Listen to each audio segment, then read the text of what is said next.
Straight to the top story this evening in the big CNBC TV18 news break that has now been confirmed by the government. The central government has approved the recapitalisation of 12 public sector banks to the tune of 48,000 crore rupees. Now, in this round of recapitalisation, Corporation Bank and Allahabad Bank are getting a lion's share of funds to enable them to exit the Prompt Corrective Action Framework. Sapna Das, who broke that story for us earlier today, joins in with the latest. Sapna, it is official now. Tell us about the amount that has been given to the banks and what does it mean for some of the weaker banks? Well, I suppose the direction and the purpose of this tranche of recapitalization is amply clear. Look at what the Banking Secretary, Mr. Rajiv Kumar, has tweeted and also said very clearly. Those charts point towards that direction. So 48,239 is the overall quantum of this tranche of recapitalization. Total number for FY19, Ritu, along with the additional note that the government had taken some time ago. So with that, it was 1.06 lakh crores. With 48,239 going, I think somewhere around roughly 5,000 odd crores still remains. So that is being, I suppose, kept aside just, if there is a further recapitalization requirement. So that's one. That's one on the numbers. Quantum, basically. The second, coming to your question, clearly Allahabad Bank and Corporation Bank are looking like the next candidates.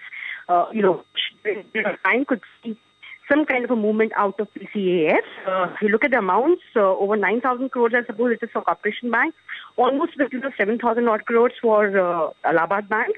So I suppose the lion's share is over there. Not just that. Even the existing banks, some of the banks which have already come out, except for the exception of Oriental Bank of Commerce, but Bank of India, Bank of Maharashtra, again, recapitalization, so that they're able to maintain that standard and not get back into the PCF.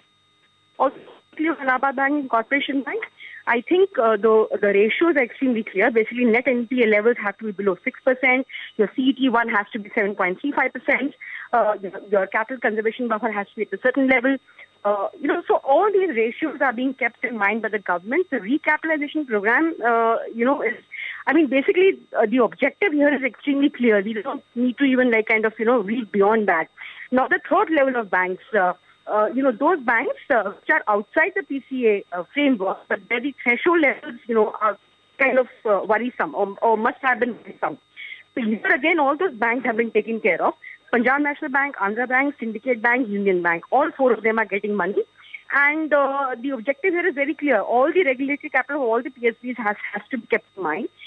That, is being addressed. And let's now watch out for what the financial supervision says as far as your Allahabad Bank and Corporation Bank are concerned. All right, Sapna. All right, Sapna, thank you very much for detailing, the capital infusion plan of the government for the 12 public sector banks and the two banks that are likely to benefit the most.